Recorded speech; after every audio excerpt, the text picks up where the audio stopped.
Bien, merci beaucoup, Monseigneur, Monsieur le Directeur, Mesdames, Messieurs, chers amis, chers collègues ici présents. Je suis heureux de prendre la parole et d'inaugurer donc ce cours de cette année pour enchaîner sur ce qu'a dit mon prédécesseur si brillamment et vous parler donc d'espoir et d'espérance. Et je souligne dès le départ que la langue française dispose de ces deux mots, espoir et espérance, pour traduire le même terme, en latin spes, en grec elpis.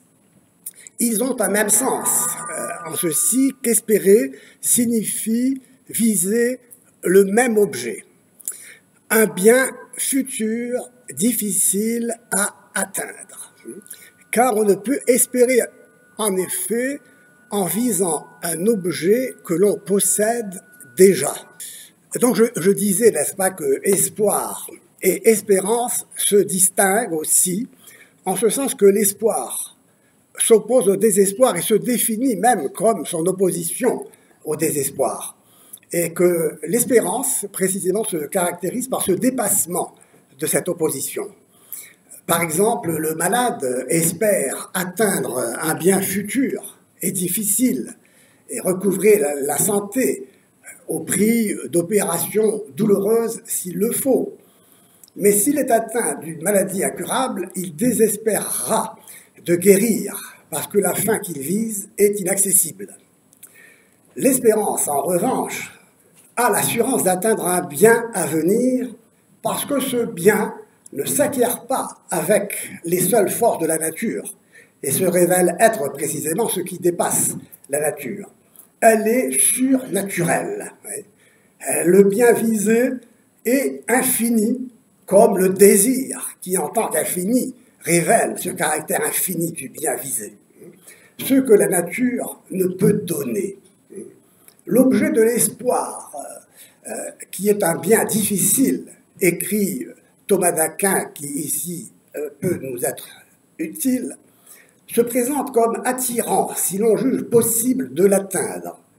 L'espoir qui nous porte vers lui implique donc une certaine approche. Mais dans la mesure où l'on découvre qu'il est impossible de l'obtenir, ce même objet nous repousse en arrière, car s'il bute à quelque chose d'impossible, les hommes abandonnent, comme dit Aristote.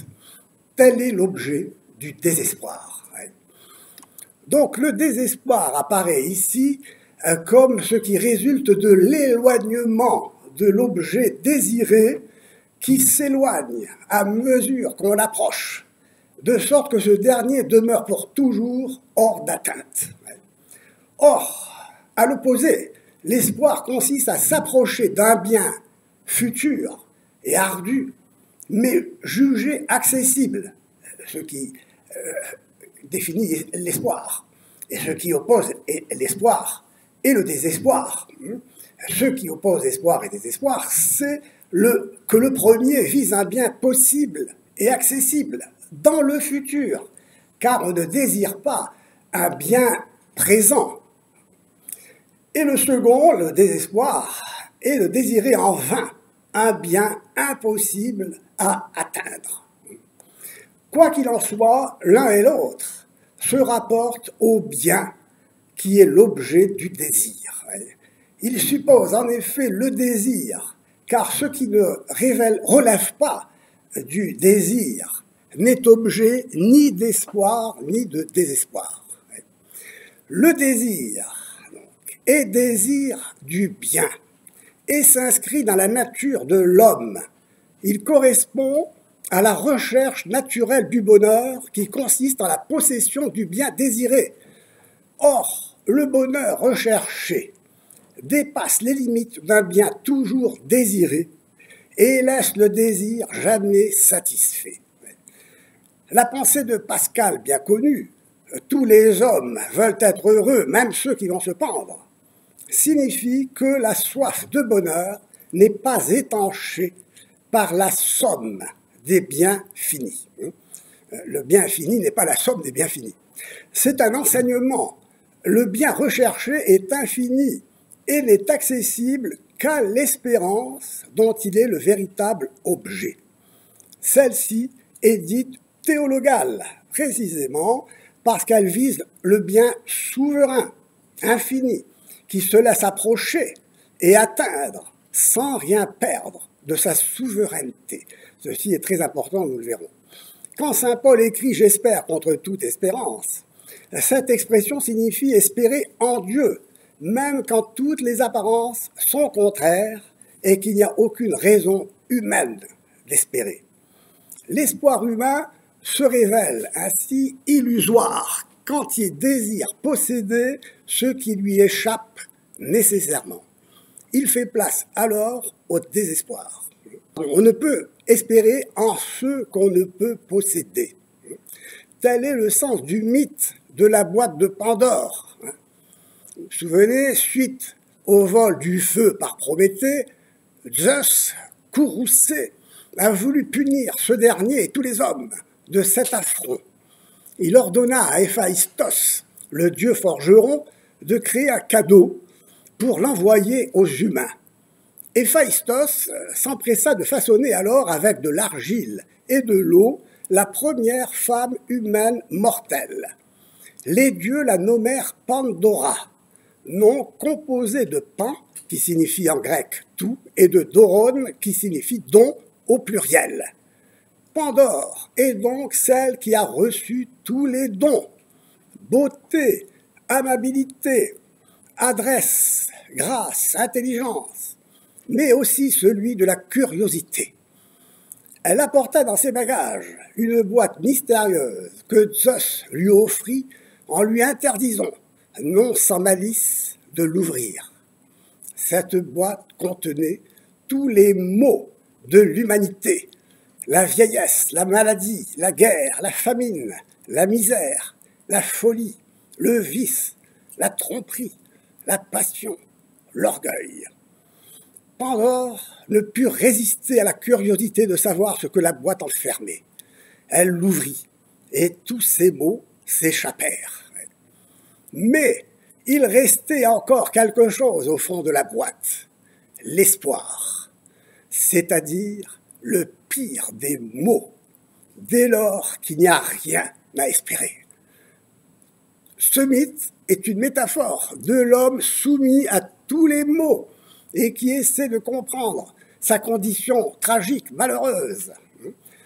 Comment échapper à l'absurde, à l'angoisse, au désespoir, s'il est vain d'espérer? L'espoir reflète donc la capacité rationnelle qu'a l'homme de s'interroger sur son destin et révèle du même coup sa nature de vivant doté de raison. La nature de l'homme est d'être un animal rationnel, un logon, un zoon, ekon, logon, selon la définition que donne Aristote. Or, pour la raison, le point de départ ne peut être l'expérience de l'absurde et du malheur, car tout doit avoir un sens pour la raison. En vérité, l'expérience négative de l'angoisse et de l'absurde n'est pas un point de départ, mais un point d'arrivée. Elle résulte du mauvais usage de la raison ou de l'oubli de la véritable nature de l'homme qui entraîne des conséquences néfastes. L'homme, en effet, en cessant de vivre selon ce qu'il est, cesse de vivre en être raisonnable, c'est-à-dire de manière humaine, et se retrouve ravalé au rang de bête, c'est-à-dire d'un animal sans raison. Autrement dit, l'expérience originelle qui révèle l'homme à lui-même comme un animal raisonnable n'est pas l'angoisse, mais l'émerveillement. Tout le monde éprouve qu'il est bon d'être sous le ciel étoilé, en compagnie de ses semblables, une nuit d'été au bord de la mer, aux 1000 sourires, comme dit Homère. L'existence s'éprouve alors comme un don précieux et notre premier bien. Il est bon d'être. Et en effet, la créature se découvre comme créature ayant reçu l'être. Et la créature, à son réveil, à son premier réveil, sourit à l'existence. L'existence, donc, s'éprouve comme notre premier bien. Je suis, nous sommes, les choses sont, l'univers est. Ainsi, ce n'est pas parce que je la désire qu'une chose est bonne, c'est parce qu'elle est bonne que je la désire, et elle est bonne parce qu'elle l'est. Le désir n'est donc pas sans objet, selon justement la pensée dominante illustrée par un de ces philosophes déconstructeurs aujourd'hui, qui s'appelle Gilles Deleuze, pour lequel le désir est sans objet. Il n'a pas le sens immanent, donc le désir n'est pas sans objet. Il n'a pas le sens immanent d'intensification de soi que lui donne Spinoza, par exemple, c'est-à-dire d'auto-affirmation, de codatus essendi, c'est-à-dire d'effort à persévérer dans l'être conçu en vérité comme un pouvoir être, comme une force qui se donne à elle-même, comme une cause de soi, une causa sui, l'homme est cause de soi. Or, le désir naît avec l'intelligence qui s'éveille au contact du réel et désire naturellement connaître ce réel et l'origine de ce qui est.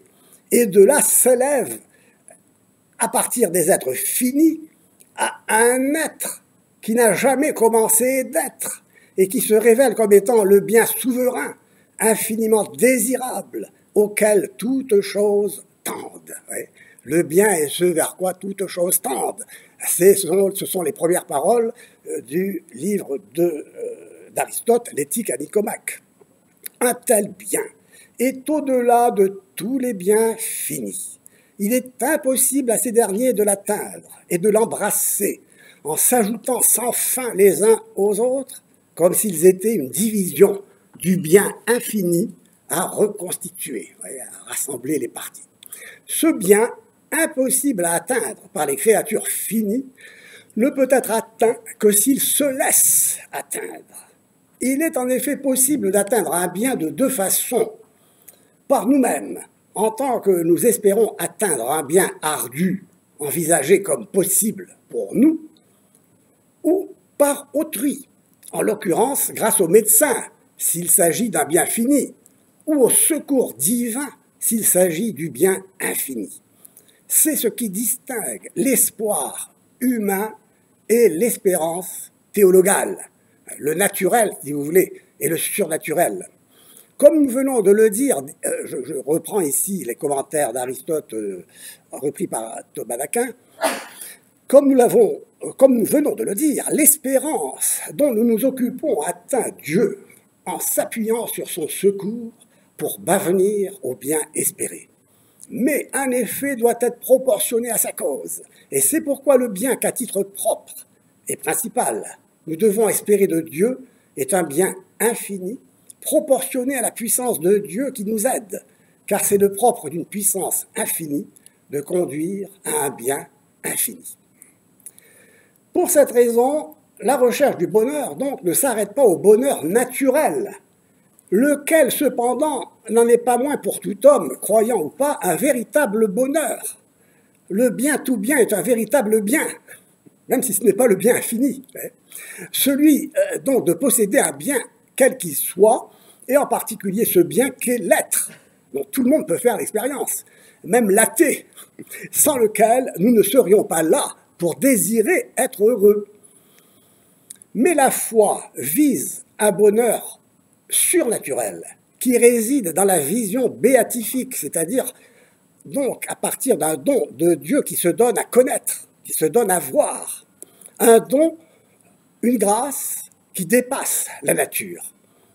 Ce don, qui est cette lumière de gloire, disent les théologiens, lumen gloriae, qui complète la lumière de l'intelligence limitée des créatures finies. Il y a donc deux béatitudes pour l'esprit créé. Un bonheur auquel tout homme aspire et le bonheur que l'homme de foi recherche et peut atteindre, car ce bonheur se trouve dans le bien lui-même qui se révèle comme ce bien infini qu'est Dieu. Aristote enseigne que l'ultime félicité de l'homme consiste en cette vie dans la très parfaite contemplation du souverain bien intelligible qui est Dieu. Un bien intelligible, retenez cela. Mais au-delà de cette félicité, il en est une autre que nous espérons posséder plus tard et en laquelle nous verrons Dieu tel qu'il est. Une telle félicité surpasse les forces naturelles de toute intelligence créée, quelle qu'elle soit. Nous savons donc maintenant ce qui distingue l'espoir humain soulevé par le désir d'atteindre dans le futur n'importe quel bien fini, aussi difficile soit-il à atteindre, et l'espérance qui vise le bien souverain auquel il est impossible d'accéder avec les seules forces de la nature. L'espérance surmonte le désespoir parce qu'elle est surnaturelle. Son fondement étant Dieu, sa toute-puissance. Dieu n'est pas le Dieu faible qui cède à la tentation d'être comme le Dieu platonicien ou néoplatonicien qui est au-delà de l'être. Et on reviendra là-dessus. Dieu seul a le pouvoir de produire librement la grâce. Autrement dit, le besoin du surnaturel ne peut être l'œuvre de la nature. La gratuité des dons que Dieu communique à l'homme dans l'ordre surnaturel ne peut être remise en question. Nous devons toujours avoir à l'esprit la distinction entre la nature humaine proprement dite, telle qu'elle aurait pu être créée à l'état pur, et la nature humaine telle qu'elle a été créée, telle qu'elle existe, réalisée dans les hommes concrets, chez les descendants d'Adam. Le surnaturel n'est donc pas postulé par la nature, et la nature humaine ne peut en aucune façon attendre la grâce comme un dû qu'elle serait en droit d'exiger. La grâce présuppose la nature, et non la nature la grâce. Le surnaturel ne se situe pas dans le prolongement de la nature comme son accomplissement. On le verra, il vient de l'extérieur. Cependant, la grâce n'existe pas en soi indépendamment de la nature, avant d'être produite et reçue dans cette dernière. C'est-à-dire que la grâce présuppose la nature. Pas de grâce sans la nature, justement. La grâce ne se juxtapose pas à la nature, cependant, et n'en procède pas. Mais la grâce n'agit pas sans la nature. C'est un don venant de l'extérieur, du Créateur, qui ne s'inscrit pas dans la nature de manière implicite, comme si la nature devait l'expliciter. En créant les hommes pour qu'ils trouvent en lui le bonheur de le contempler, Dieu n'a donc pas été obligé de les créer en leur concédant dès le départ le don de voir son essence, le don de la grâce. La vision de son essence est une promesse. C'est une fin surnaturelle qui dépasse les forces limitées de la nature et ne peut être qu'un don, une grâce distincte de la nature. La distinction entre espoir naturel, par conséquent, et espérance surnaturelle s'est effacée quand la cause exemplaire, il faut être un peu technique ici, mais on va pas être trop difficile, la cause exemplaire, c'est-à-dire par exemple l'idée chez Platon, l'idée de bien, prise pour modèle à imiter, quand la cause exemplaire s'est imposée au détriment de la cause efficiente. Tout ce qui sort du bien comme principe unique doit retourner à lui sans recourir à une cause extérieure, à une cause efficiente, dès lors que la cause finale seule suffit, dès lors qu'il suffit de concevoir un modèle, comme un peu les scientifiques d'ailleurs édifient un modèle grâce aux mathématiques, et qu'ils construisent en fonction de ce modèle un objet, qui ne peut être évidemment qu'un objet technique non naturel. Il s'ensuit que l'homme, donc, ne reçoit pas l'être comme l'effet d'une cause efficiente. Il est, pour ainsi dire, happé par la faim, arraché à lui-même, condamné, comme on dira, à exister, c'est-à-dire au sens étymologique du mot, sortir de soi, en se vidant de tout contenu substantiel, et s'anéantir dans l'un platonicien divinisé, qui est un véritable néant. Les créatures sont donc bonnes de la bonté de ce Dieu un, des néoplatoniciens et non de la bonté qu'elles ont reçue en recevant un être propre du Dieu-être de la Bible. En Exode 3,14, Dieu se révèle comme celui qui est. Pour le platonisme, comme pour le néoplatonisme, à partir de Plotin, le bien n'est pas l'être. Il est au-delà de l'être. Il se diffuse en attirant tout à lui et laissant le désert derrière lui. Ici, on en parlera dans nos cours, nous en avons déjà parlé ailleurs, revenir sur cette tradition néoplatonicienne, négatrice finalement au nom de ce qui dépasse l'être, de la réalité concrète. Or, à l'opposé de cette doctrine, la tradition aristotélicienne affirme que le bien ne peut être cause de l'être, parce qu'il est coextensif à l'être, c'est l'être lui-même. Nous l'avons dit tout à l'heure, le plus grand de nos biens, c'est d'être. Créer, dès lors, signifie causer l'être. Ce n'est pas se diffuser uniquement comme étant la cause exemplaire qu'il faut imiter. Ce n'est pas une pure diffusion dans le vide. Ce n'est pas une émanation, c'est une création. Ce n'est pas une diffusion de soi. La créature n'est donc pas un simple reflet du bien en tant que cause exemplaire, mais un effet de la cause efficiente, qui est l'être même, incausé et subsistant par soi, dont Dieu lui-même a donné le nom en disant qu'il est celui qui est.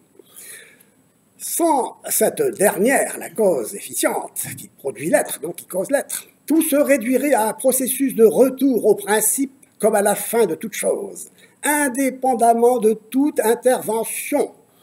Dans cette ligne, la cause finale agissant sans la cause efficiente obligerait Dieu, qui, en ordonnant ses créatures à la fin pour laquelle il les a créées, la vision béatifique, serait forcé de les créer et de leur donner la grâce.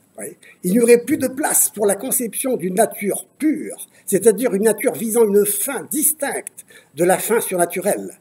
La distinction entre une fin naturelle et une fin surnaturelle disparaît.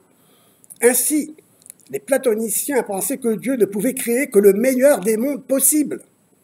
Ce qui est vrai si l'on ne distingue pas ce qui est et ce qui peut être. Autrement dit, ce qui est n'est pas nécessairement tel. Sinon, Dieu serait obligé de créer cet univers-ci et non un autre. Il ne serait pas libre et ne serait pas Dieu tout-puissant, mais une idole vacillant sur son socle, comme l'unité des néoplatoniciens qui sombrent dans le multiple en cédant, si l'on veut, à la tentation, n'est-ce pas, d'être autre que lui-même. Or, selon Aristote, en tant que cause, la cause finale n'est pas efficiente. Elle ne peut être que la cause de la cause efficiente, puisque c'est la fin visée qui demande cet intermédiaire. L'intention précède l'exécution, sans laquelle elle est vaine et stérile, l'intention. Ainsi, Dieu peut avoir l'intention de créer des êtres, comme les hommes et les anges, avec pour fin ultime la vision de son essence, sans les créer nécessairement, ni leur donner cette vision. Ici, la distinction entre l'espérance surnaturelle et les passions contraires d'espoir et de désespoir, il faut rappeler que espoir et désespoir sont des passions, se révèle utile pour comprendre comment le désir naturel de bonheur est appelé à se réaliser dans la vision de Dieu comme un don de la grâce librement reçu sans que Dieu soit obligé de la donner en créant. C'est très important de souligner la liberté de Dieu, si l'on veut. Nous l'avons vu, l'espérance théologale se situe au-delà de l'espoir humain et surmonte le désespoir né de l'inaccessibilité de l'objet du désir naturel. La nature ne peut donner ce qu'elle n'a pas. Le surnaturel n'est donc pas le résultat d'un accomplissement de la nature, mais le don gratuit de la grâce reçu d'un autre, du Créateur. Autrement dit, la nature ne s'identifie pas à une force anonyme en marche. Elle n'est pas l'effet nécessaire d'une émanation, comme on a dit.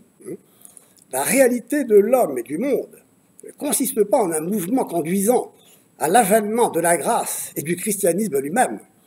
Aucun devenir humain n'aboutira à la divinisation de l'homme, si ce n'est à l'idée utopique du surhomme nietzschéen, L'homme qui va se dépasser par ses propres moyens.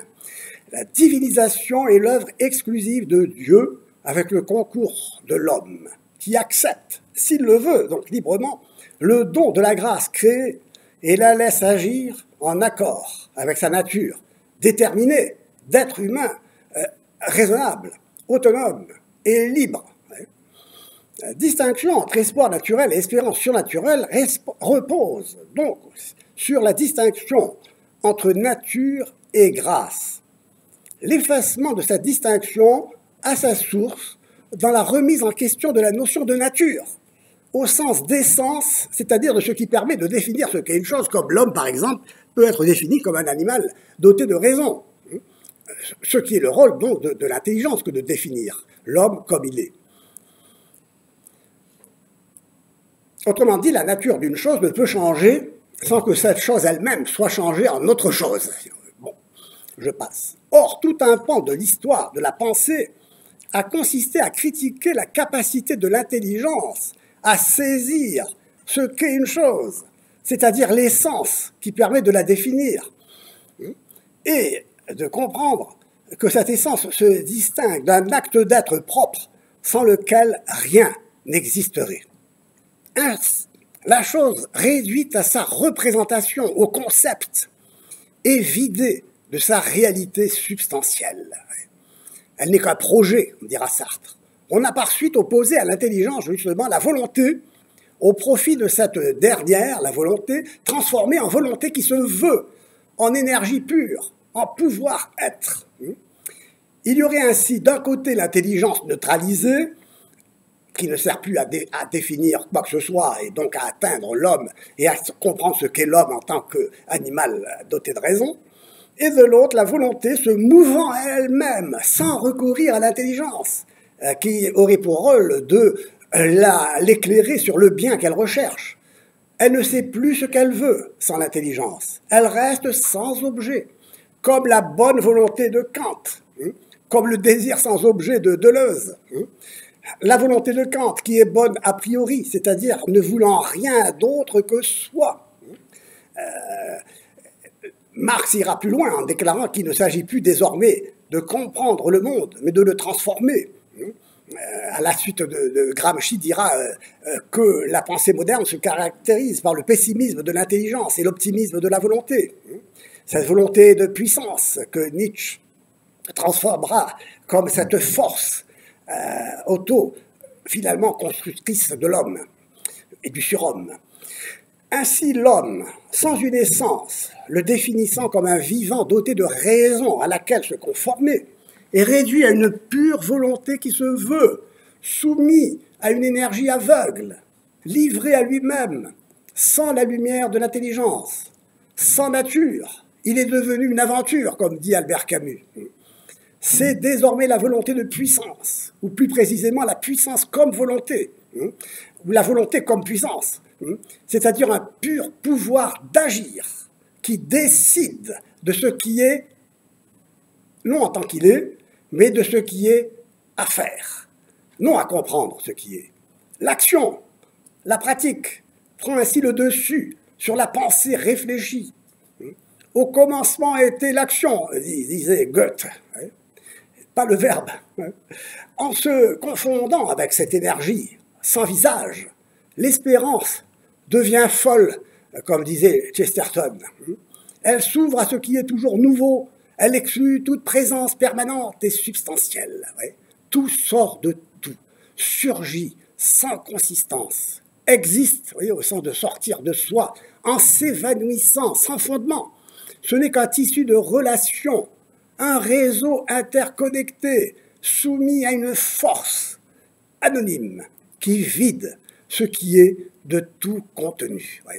Tout est condamné à un mouvement perpétuel de transformation successive, distinguant tout de tout et finissant par identifier tout au rien. Tel est l'anti-humanisme de la pensée nihiliste qui a dominé le XXe siècle, dont nous ne sommes pas encore sortis, faut-il le souligner. Cette pensée, héritée du philosophe Heidegger et transmise par sa postérité, revêt le sens d'un néoplatonisme dont la caractéristique est que ce néoplatonisme est inversé. Il ne comprend plus de retour à l'origine, de retour au principe, de retour à l'un. Pour Plotin, le monde, on s'en souvient, résulte d'une émanation de l'un, d'une sortie de l'un, qui est à la fois le principe et la fin de toute chose, et le retour à cette origine, qui est le bien, qui se diffuse en attirant tout à lui. N'oublions pas qu'il s'agit ici du bien en tant qu'un et non du bien en tant qu'être, hein, c'est-à-dire du bien comme l'un au-delà de l'être.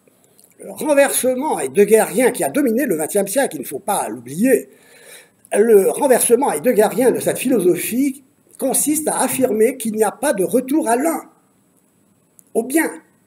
La différence l'emporte sur l'identité. Tout diffère de tout.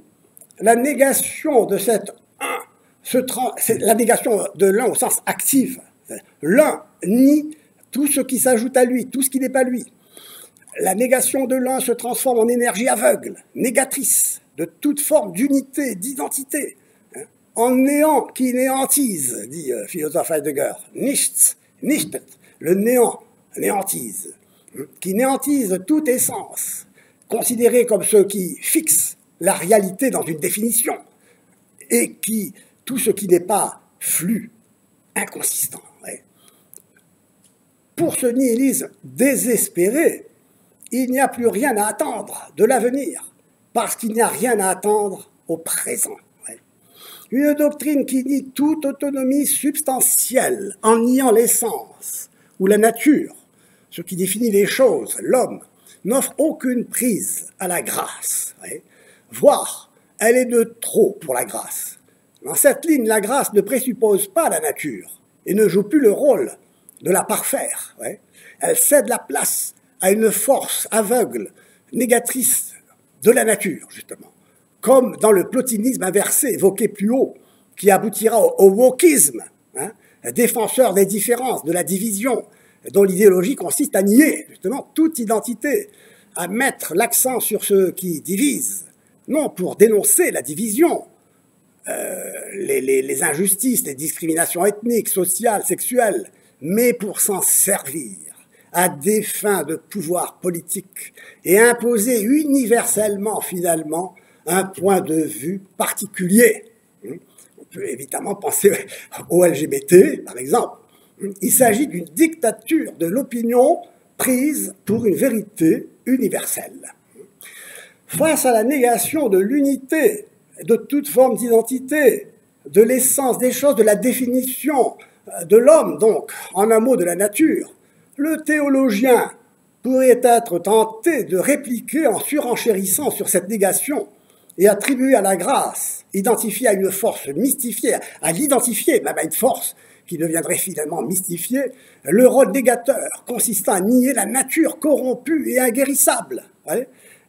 L'idée d'une nature corrompue et inguérissable fait que la grâce n'a plus de rôle à jouer. L'expression ici, l'expression « tout est grâce » revêtirait alors ici un sens négatif, car elle n'aurait rien à guérir, ni à parfaire, puisque tout est déjà corrompu définitivement. Elle resterait seule, cette grâce, et sans usage, comme l'espoir, au fond de la boîte de Pandore, ouais, ce pire des mots. Ouais. Une telle conception, en vérité, se rattache à la tradition néoplatonicienne, pour laquelle l'être est de trop, pour l'un, pour le bien, et dans lequel tout ce qui est doit se dissoudre. Tout est néant dans le néant, tout est un dans l'un, mais il n'y a rien, n'est-ce pas, de réel. Et aujourd'hui, vous savez, c'est cette pensée qui domine. Or, la bonne réplique est d'affirmer que le bien et l'être sont indissociables et convertibles. Esse et bonum convertuntur. Que la réalité substantielle des choses, des créatures et de l'homme est consistante, non existante, une sortie hors de soi, à pouvoir être autre que soi. En d'autres termes, il faut rendre à l'intelligence sa dignité. L'intelligence, avons-nous dit, s'éveille au contact du réel, de la réalité concrète. Et de là, elle s'élève à la recherche de l'origine de tout ce qui est et conclut à un être que le philosophe appelle Dieu, et qui est la cause première de tout ce qui est. et que le théologien connaît comme ce Dieu qui se révèle comme celui qui est. Ici, le philosophe et le théologien se rencontrent. Et alors, la question se pose de savoir qu'est-ce que ce Dieu dans son essence. Enfin, elle suscite ce désir dans la volonté qui est de voir Dieu dans son essence. Or, précisément, justement, si on peut savoir que Dieu est, on ne peut savoir, comme dit saint Thomas d'Aquin, ce qu'il est. Mais ce questionnement et ce désir, justement, demeurent sans solution et sont irréalisables pour la créature dont la nature est limitée et finie. Car la lumière naturelle de la raison montre que l'ultime objet du désir est un bien infini, qui dépasse, on l'a dit, la totalité des biens finis. Mais la vision immédiate de ce bien souverain en son essence, qu'est Dieu, auteur de la nature, ne peut être obtenue que de manière surnaturelle. Il est donc hasardeux de parler d'un désir naturel du surnaturel pour désigner le désir de voir Dieu. Le désir naturel se meut uniquement à la lumière de la raison naturelle. Grâce au recours naturel à la raison, le philosophe débouche sur une théologie philosophique, c'est-à-dire une métaphysique, distincte de la théologie surnaturelle qui repose sur la foi et pour laquelle le salut dépend de Dieu et non des hommes, qu'il s'agit précisément de sauver. Que serait en effet le salut s'il n'y avait rien à sauver, ou s'il fallait pour le sauver le détruire en le violentant? La grâce ne détruit pas la nature, elle la présuppose. La grâce présuppose la nature pour la parfaire, non pour la détruire. Elle l'élève à l'ordre surnaturel avant la chute et la guérit de la blessure du péché originel après la chute. Cela signifie que la nature a une valeur en soi, même si dans son état actuel, elle n'est ni purement innocente, ni totalement corrompue. La nature garde sa consistance propre, car elle est déterminée, aussitôt créée, et par conséquent limitée. C'est la raison pour laquelle elle est le gage de la transcendance divine, et dès lors de la gratuité de la grâce qu'elle reçoit d'un autre qu'elle. La grâce ne résulte donc nullement d'un accomplissement de la nature, comme si celle-ci n'avait qu'à se déployer pour se réaliser surnaturellement. Penser de la sorte serait penser comme les néoplatoniciens, pour lesquels le monde ne jouit pas d'une autonomie propre, mais émane nécessairement de cet un, au-delà de l'être, pour lequel l'être est de trop, et auquel l'homme doit retourner pour s'y fondre, s'y anéantir. L'homme créé par Dieu comme un vivant doté d'une volonté éclairée par la raison peut librement découvrir, au moyen de cette dernière et grâce à elle, que l'ultime objet de son désir est Dieu, et ne pas confondre donc le bien infini avec le bien fini. Mais le désir de voir Dieu dans son essence n'est pas inscrit immédiatement dans la nature humaine, car si tous les hommes cherchent le bonheur, ils ne savent pas tous où se trouve la véritable béatitude. Toutefois, le fait de ne pas accéder naturellement à la vision de Dieu ne signifie pas que l'homme soit empêché de jouir d'un bonheur proportionné à sa nature, de créature finie. La recherche d'un bonheur naturel, simplement humain, est une autre fin possible pour l'homme, outre la vision surnaturelle. Mais il n'accédera pas à cette vision béatifique, c'est-à-dire la béatitude, sans le secours de la grâce. Concluons en affirmant que la fin qui pousse naturellement l'homme à agir est le bonheur. Tous les hommes veulent être heureux. Le bonheur qu'il peut chercher selon sa capacité humaine, dans les valeurs telles que l'amitié, la fidélité, la générosité, tous ces biens, comme en témoignent, dans un certain sens, certains écrivains, comme par exemple Albert Camus, qui, si vous le notez, termine toutes ses œuvres par le mot « heureux ». Ses œuvres. Le fait de ne pas accéder par nature à la vision de Dieu n'empêche pas l'homme de jouir d'un bonheur naturel à sa mesure, quoique inférieur à celui de la vision béatifique. Et ceci est important, car les moqueries d'un Nietzsche qui voit dans les chrétiens des gens qui ne sont pas suffisamment joyeux et heureux doutent de leur salut, doutent de leur conviction d'être sauvés. Non. le bonheur, la joie font partie de la vie de la créature. Et nous l'avons vu, si la nature n'est pas complètement innocente, complètement coupable, elle est blessée. Et bon, je n'insiste pas. Il n'est pas donc animé nécessairement par la seule fin surnaturelle. Il y a des hommes qui, n'est-ce pas, désirent le bien, et doivent en connaître la nature et s'élever jusqu'à découvrir la nature de ce bien souverain et infini qu'est Dieu, mais avec le seul moyen de la raison. Il n'y a pas lieu donc de refuser l'idée d'une fin naturelle en dehors de la vision chrétienne et de toute espérance surnaturelle dès lors que tout homme vivant, conformément aux exigences morales de sa nature, c'est-à-dire de vivant doté de raison, est porté par un désir naturel de bien comme sa fin ultime. Sa fin ultime, même si cette fin est finie, mais s'il ignore le bien fini, bon, ben, la fin ultime sera pour lui, n'est-ce pas, le plaisir, les richesses ou la gloire. Mais s'il n'y avait aucune fin naturelle légitime, les œuvres des païens seraient toutes mauvaises, désespérées. Elles ne seraient pas bonnes. Et au Moyen-Âge, on avait posé la question de savoir si les vertus des païens sont de vraies vertus. Ben non, les vertus des païens sont de vraies vertus, car c'est grâce aux vertus que l'homme peut s'élever à l'idée d'un bien qui justifie une existence bonne.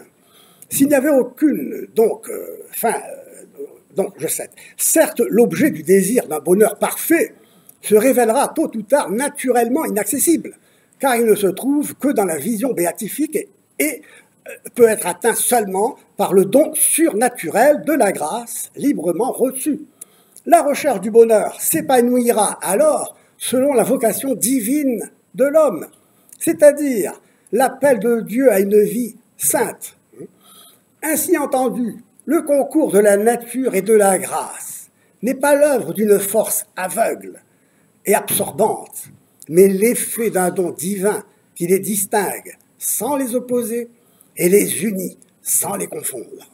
Ainsi, dualisme manichéen et monisme pélagien sont exclus. En résumé, nous pouvons dire que le désir naturel du bien nourrit l'espoir ou conduit au désespoir, selon que l'objet de ce désir se révèle être naturellement accessible ou non. Quant à l'espérance théologale, elle dépasse cette alternative. Elle inclut le caractère accessible du bien visé par la foi et l'assurance de l'obtenir parce qu'il s'offre à lui en vertu des promesses divines. L'œuvre de Péguy, qui a chanté La petite fille Espérance, témoigne par son attachement aux vertus naturelles que la grâce ne détruit pas la nature, mais la présuppose. Ainsi, le poète célèbre les vertus humaines qui pour lui sont respectueuses de la noblesse naturelle de l'homme, de sa dignité et de sa liberté, tel l'humble travail exécuté avec patience, la terre cultivée avec respect, la vertu du père de famille célébrée comme le héros des temps modernes. Ce sont là des valeurs essentielles. Elles contribuent à bien faire son métier d'homme. Quand elles se rattachent à la foi, forte, généreuse et ouverte à l'action de la grâce, elles transforment la vie humaine en une vie divine qui est la raison d'être de la créature. Je vous remercie.